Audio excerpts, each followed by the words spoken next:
Hello friends, welcome to Infinity Academy. मी आहे मैत्री आणि या व्हिडिओत आपण पाहणार आहोत third chapter force and pressure. या आधीचे आणि नंतरचे व्हिडिओसुद्धा अपलोड केलेले आहेत. तसंच तुमच्या सायन्सचे चॅप्टर्स एक्सप्लेन केलेले व्हिडिओसुद्धा अपलोडेड आहेत आणि मॅथ्सचे प्रत्येक प्रॅक्टिस सेट सोडवलेले सुद्धा व्हिडिओ अवेलेबल आहेत. तरी तुम्हाला काही रिक्वायरमेंट असेल तर मला कमेंट करून नक्की सांगा. चला तर मग सुरुवात करूया. फर्स्ट क्वेश्चन आपल्याला विचारला आहे, write proper words in the blank space. जी रिकामी जागा आहे तिथे आपल्याला ॲप्रोप्रिएट वर्ड लिहायचा आहे. त्यातलं फर्स्ट स्टेटमेंट बघा, the SI unit of force is dash. याचा आन्सर आहे न्यूटन. फोर्सचं जे एसआय युनिट आहे ते आहे न्यूटन. नेक्स्ट स्टेटमेंट बघा, the air pressure on our body is equal to dash pressure. आपल्या बॉडीवर जे हवेचं प्रेशर असतं तेच प्रेशर म्हणजे काय, तर आन्सर आहे ॲटमॉस्फेरिक प्रेशर.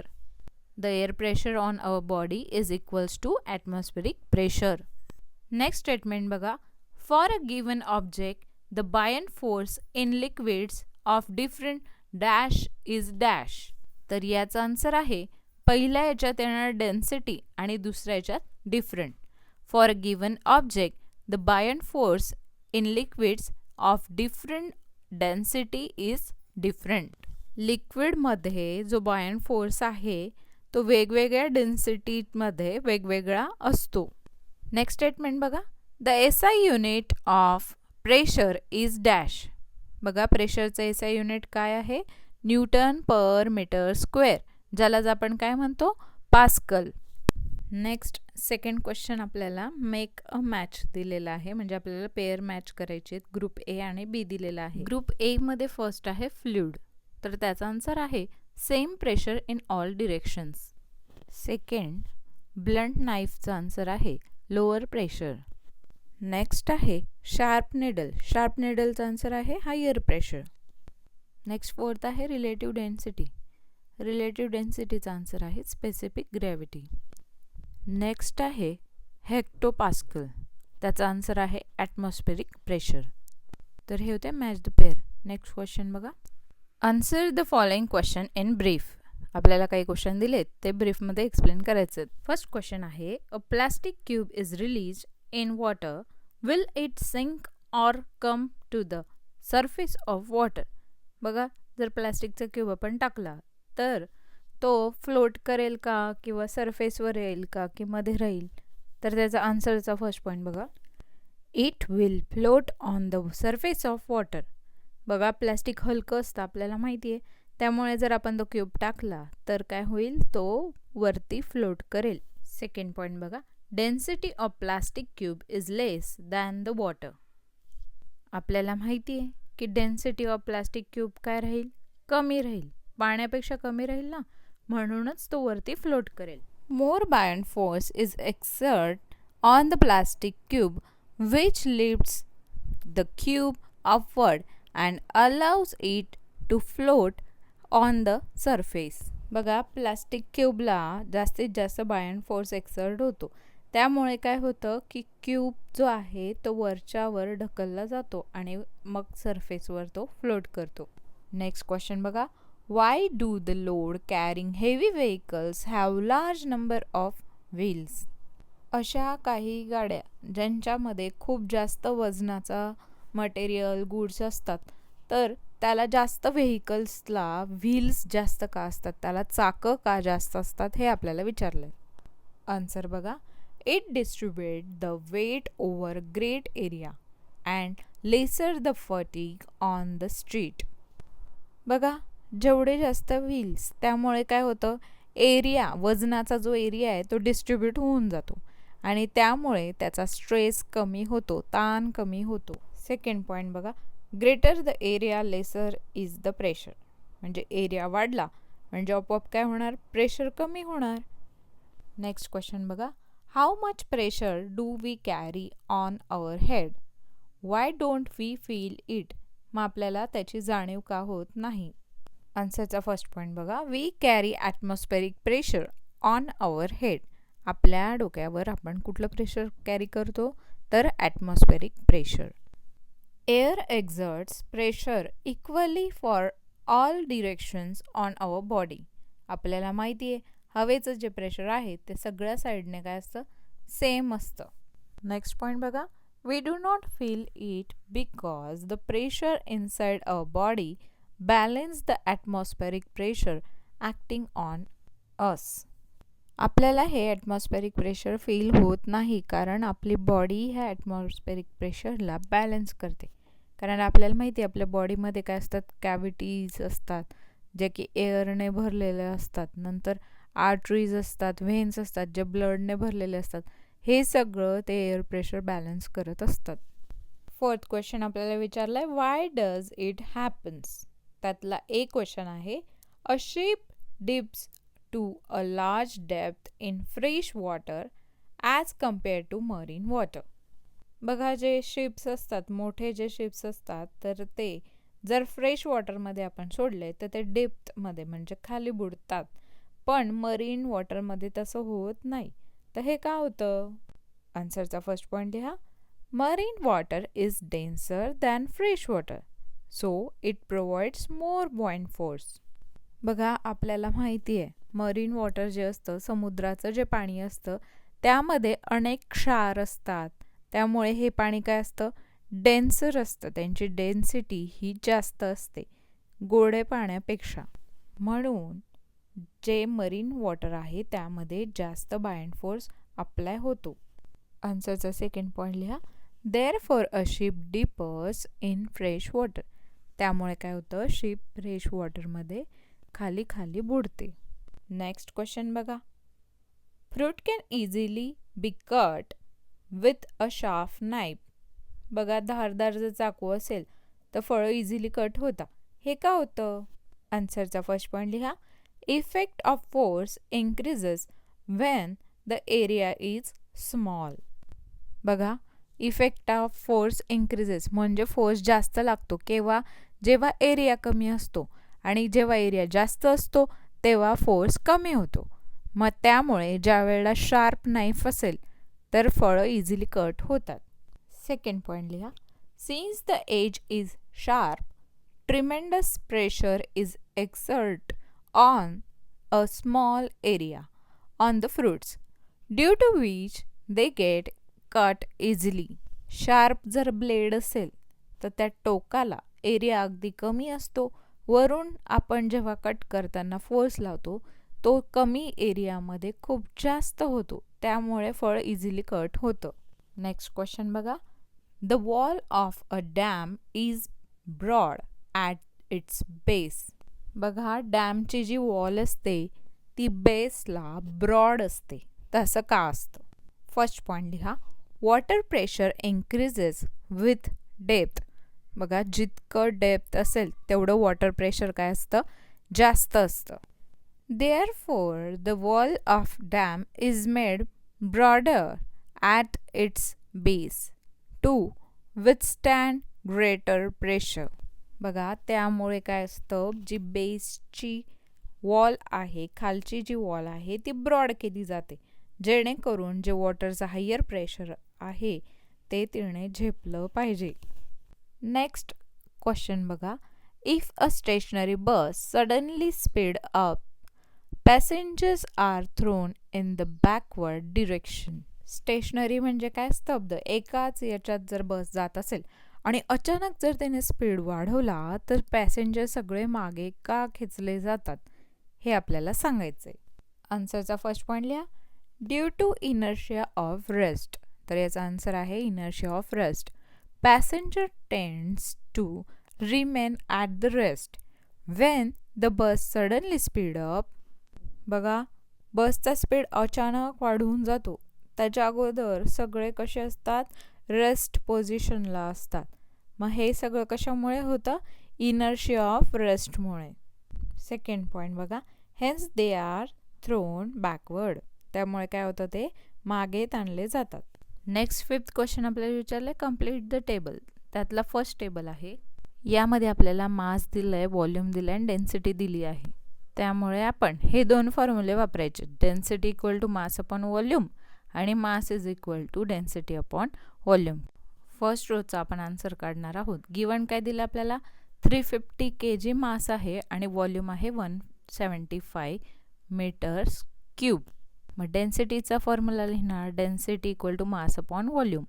मग 350 अपॉन 175 काय येणार त्याचा answer 2 kg per metre cube. Second रोचा आन्सर बघा. आपल्याला गिवन काय आहे 120 मीटर क्यूब हे व्हॉल्यूम आहे आणि डेन्सिटी दिली 4 kg पर मीटर क्यूब.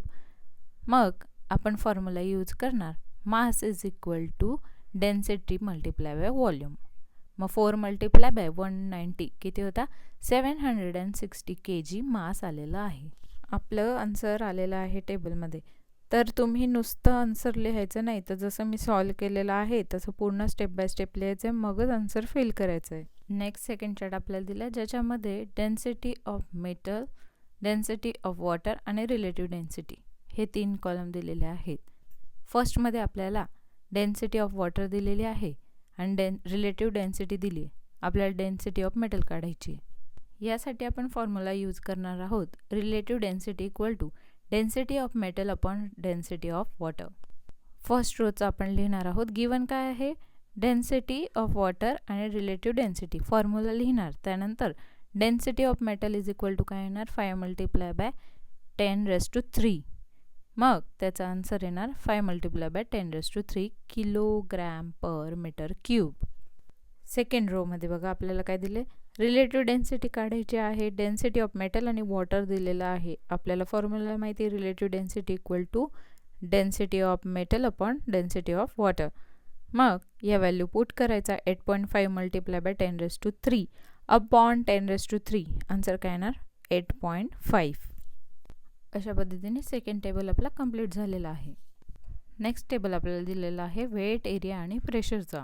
त्यासाठी आपण फॉर्म्युला यूज करणार pressure equal to force upon area. First रोचा आन्सर आपण करणार की प्रेशर इक्वल टू दिलेला आहे 20,000 न्यूटन पर मीटर स्क्वेअर आणि सेकंड दिलेला आहे एरिया 0.04 मीटर स्क्वेअर. मग यांचं दोघांचं मल्टिप्लिकेशन करणार फॉर्म्युला लिहून, तर ते येणार 800 न्यूटन. सेकंड रोमध्ये वेट दिले आपल्याला 1500 न्यूटन आणि एरिया दिलेला आहे 500 मीटर स्क्वेअर. मग आपण प्रेशरच्या फॉर्म्युलाने काढणार, pressure is equal to weight upon area. मग त्याचा आन्सर आलेला आहे 3 न्यूटन पर मीटर स्क्वेअर. तर आपण हे फिल केले आन्सर. बघा डायरेक्ट आन्सर चार्टमध्ये लिहायचे नाही आहेत, तर आपण त्याचे सोल्युशन खाली लिहायचंच आहे.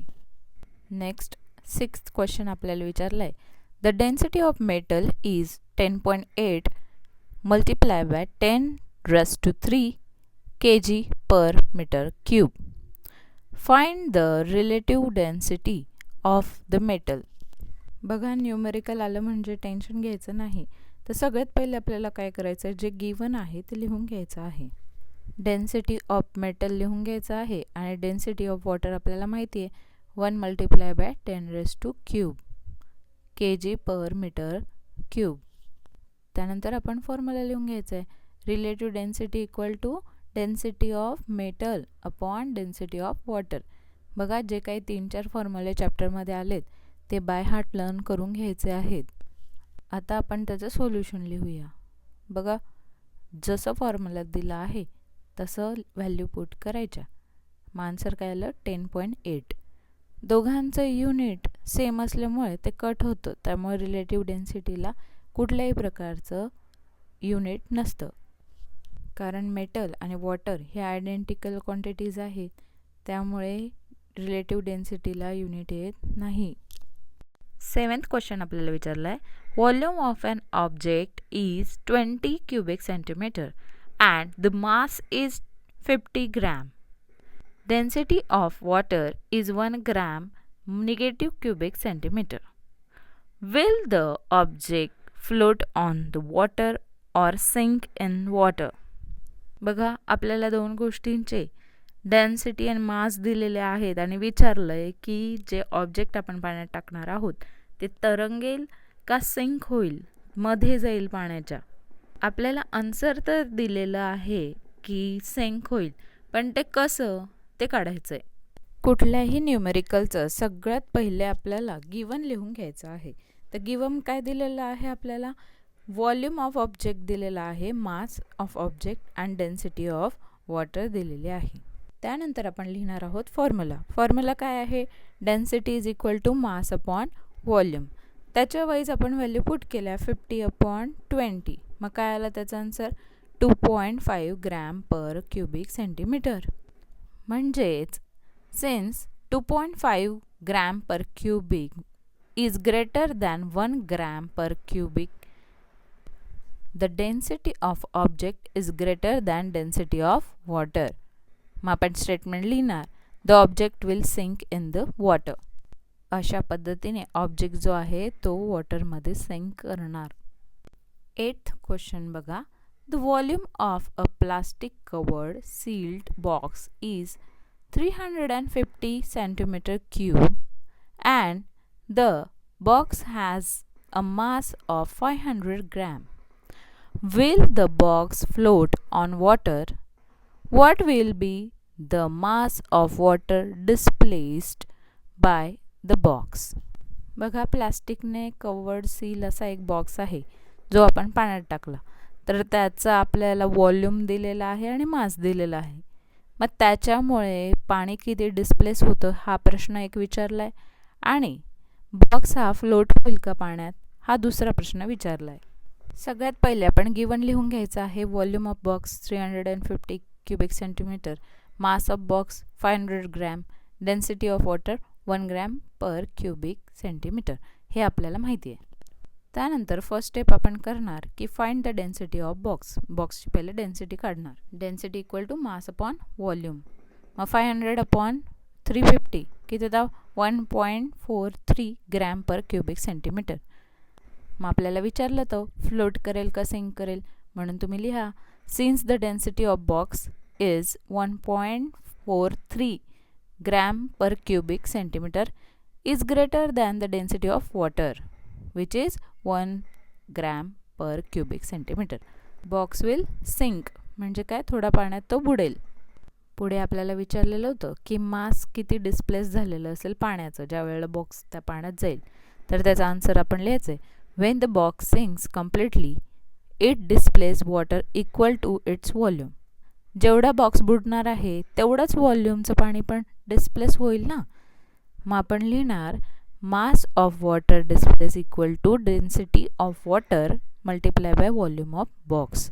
मग काय आहे density 1 multiply by volume of box already आपल्याला दिलेला आहे 350 ग्रॅम. म्हणजे दोन्ही गोष्टींचं आन्सर काय आलं, the box will sink in the water आणि mass of water displace by 350 gram. तर हे होतं आपलं 3rd चॅप्टर.